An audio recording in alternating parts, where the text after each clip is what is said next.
nose.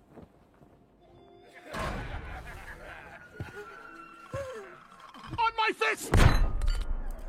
The warrior's enemies would go blind from overexposure to pure. Then he swallowed. And then he spoke.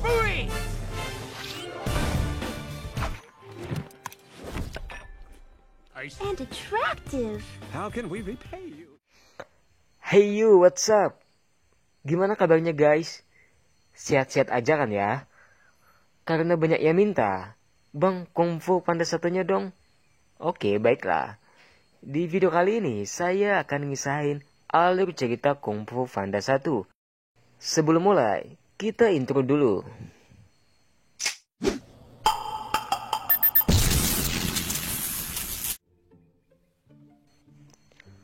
Po adalah seorang panda yang bekerja membantu ayahnya yang menjual mie di sebuah desa di lembah kedamaian.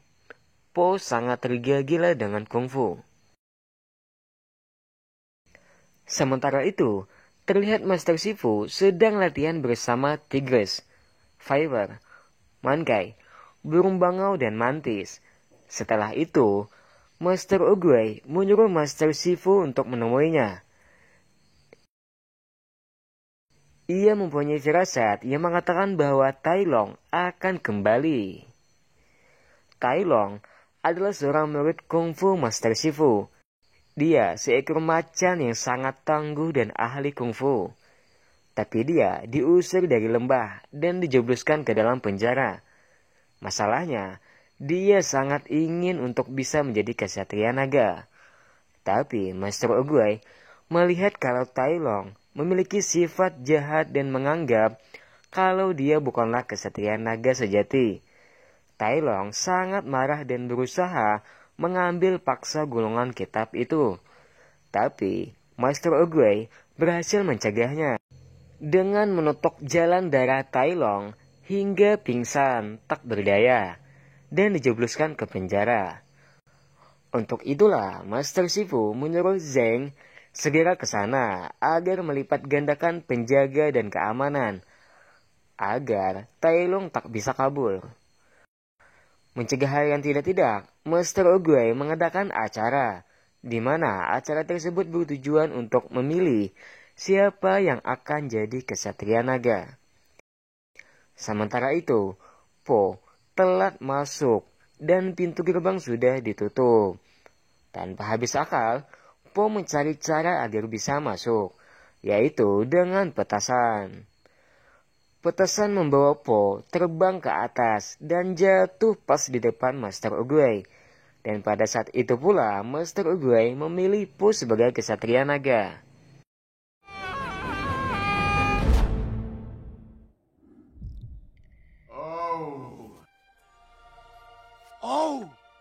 Me? The universe. Who the dragon warrior was. How interesting. Him. Who? Where, Yeah. What? What? Semua orang tidak percaya, apalagi Master Shifu. Dia menganggap Po adalah panda yang belum mengenal apa itu kungfu. Dia menganggap kalau pilihan Master Oogway sudah salah dan berniat menyingkirkan Po secepatnya. Sementara itu, benar saja yang dikatakan Master Oogway. Tai Long bisa membebaskan diri dari penjara. Ketika Shifu berkeras bahwa memilih Po sebagai kesatria naga adalah sebuah kesalahan, Master Oogway mengatakan kalau Shifu hanya perlu membantunya saja. Dia akan bisa menjadi kesatria naga yang sempurna kalau Shifu mau dengan tulus mengasihi dan mengajarinya. Setelah itu, Master Oogway pergi meninggalkan dunia. Tinggal Master Shifu seorang yang harus memutuskan apakah ia akan tetap menyingkirkan Po, apalagi setelah Master Oogway tiada, atau akan menuruti nasihat gurunya itu. Free to eat. Have a dumpling. Hey! You!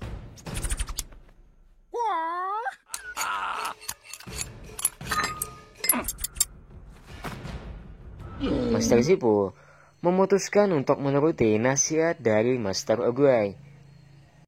Ia pun menerima Po dan mulai melatihnya. Dan ia sudah menemukan cara paling ampuh untuk mendapatkan perhatian Po, yaitu dengan makanan. Dengan iming-iming makanan, Po berhasil berlatih kungfu dengan cepat. Sementara itu, Tigris dan teman-temannya memutuskan untuk pergi menemui Tai Long dan meneruskan masalah itu. Tapi ternyata bahwa mereka berlima sekalipun bukanlah tandingan dari Tai Long. Ia berhasil menotok dan mengirimkan mereka kembali ke lembah. Po menjadi sangat ketakutan. Bagaimana mungkin ia bisa menang melawan Tai Long, sedangkan Tigris dan teman-temannya bisa dikalahkan dengan mudah. Ia sudah berniat mundur. Sampai akhirnya Master Shifu memberitahukan tentang golongan kitab Kesatria Naga kepadanya. Golongan kitab itu belum pernah dibuka oleh siapapun. Hanya seorang kesatria naga yang berhak membukanya. Dengan penuh semangat, Po membuka golongan kitab itu dan membacanya. Ternyata, golongan kitab itu tidak berisi apa-apa, alias kosong. Keadaan itu membuat mereka menjadi putus asa dan yakin bahwa tidak ada cara lagi untuk bisa selamat dari balas dendam Tai Long. Master Shifu lalu meminta mereka mengungsikan seluruh penduduk ke tempat yang aman agar tidak menjadi korban kemarahan dari Tai Long.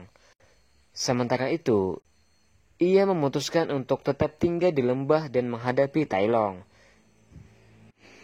Ia akan berusaha menahannya sebisa mungkin untuk memberikan waktu bagi mereka melarikan diri. Dengan sedih, mereka meninggalkan lembah itu, termasuk Po yang kembali ke rumah ayahnya. Ketika itulah dia mendengar perkataan ayahnya yang menurutnya sangat luar biasa. Ayahnya adalah seorang pedagang mie yang warungnya selalu ramai. Ayahnya selalu mengatakan kalau ia memang memiliki sebuah resep rahasia yang diwarisinya turun-temurun. Resep itulah yang membuat masakan mie-nya selalu sedap. Tapi ketika itu, ayahnya membongkar rahasianya, bahwa sebenarnya dia tidak memiliki resep rahasia apapun. Alasannya, sesuatu yang istimewa itu tidak membutuhkan resep rahasia apapun. Kau hanya perlu percaya. Kalau kau percaya bahwa kau itu istimewa, maka kau akan menjadi istimewa. Demikian pula sebaliknya. Saat itu juga, Po langsung memahami makna dari golongan kitab Kesatria Naga yang kosong itu. Kitab itu kosong untuk memberikan tempat agar ia bisa melihat pantulan dirinya sendiri di dalamnya. Dan ketika membukanya, ia akan melihat wajahnya sendiri, sang kesatria naga. Sementara itu, Tai Long sudah berhasil sampai di sana terlebih dahulu dan bertemu dengan Master Shifu. Kemampuan kungfu Tai Long sudah sangat berkembang dan dalam waktu singkat, ia berhasil mengalahkan Master Shifu. Tujuannya hanya satu, ia ingin mendapatkan golongan kitab Kesatria Naga yang dulu gagal direbutnya. Betapa terkejutnya dia ketika melihat kalau golongan kitab itu sudah tidak berada di tempatnya lagi. Master Shifu mengatakan kalau golongan kitab itu sudah dibawa pergi oleh sang Kesatria Naga, dan Tai Long tidak akan bisa bertemu dengannya sampai kapanpun. Tai Long sangat marah dan berniat membunuh Master Shifu. Tiba-tiba, Po muncul di pintu gerbang dan mengalihkan perhatiannya. Dengan kondisi masih ngos-ngosan, Po memperkenalkan diri sebagai Kesatria Naga. Karena baru menaiki ribuan anak tangga, Tai Long tertawa dan melecehkannya. Seekor panda gendut yang mengaku-ngaku sebagai Kesatria Naga tidak akan berhasil mengalahkan macan setangguh dirinya. Tapi dia salah. Po sudah belajar banyak dari latihan kungfu yang diberikan Master Shifu kepadanya. Dia memang tidak sekuat Tai Long dan semahir macan tutul itu dalam jurus-jurus kungfu. Tapi ia adalah panda yang cerdik dan banyak akal. Ada saja caranya untuk berhasil merebut kembali golongan itu dari Tai Long. Akhirnya, Tai Long berhasil merebut golongan kitab itu dan membukanya. Betapa terkejutnya dia ketika menyadari kalau golongan kitab itu adalah kosong. Dia merasa segala usahanya selama ini sia-sia saja, karena ternyata gulungan kitab itu tidak berarti apa-apa. Dengan kemarahan, dia berusaha membunuh Po, tapi semua pukulan dan tendangannya itu tidak berhasil karena terhalang badan Po yang gendut. Bukannya kesakitan, ia malah mengeluh kegelian seperti sedang digelitiki. Tiba-tiba, Po berhasil mengunci jarinya dengan jurus jari ruksi. Sebuah jurus yang mematikan, tapi cukup sulit. Tai Long mengejeknya dan mengatakan kalau Po hanya menggeletak, karena jurus itu adalah jurus yang sulit. Dan ia tak mungkin mengetahuinya, tapi ia salah. Po ternyata mengetahui jurus itu dan berhasil mengalahkan Tai Long. Mengetahui bahwa Po berhasil mengalahkan Tai Long seorang diri, Tigris dan teman-temannya memberi hormat kepadanya dan memanggilnya Master. Sementara semua penduduk lembah bersorak-sorai karena keberhasilannya. Saat itulah ia teringat Master Shifu yang ditinggalkannya di lembah. Ketika ia kembali ke sana, Master Shifu sedang terbaring. Dia kelelahan tapi masih hidup. Master Shifu sangat senang ketika mengetahui kalau Po berhasil mengalahkan Tai Long. Ia senang karena menuruti nasihat gurunya, dan ia senang akhirnya bisa merasa damai lagi. Setelah Tai Long tak ada lagi, mereka berdua lalu berbaring untuk sementara waktu, dan film pun selesai.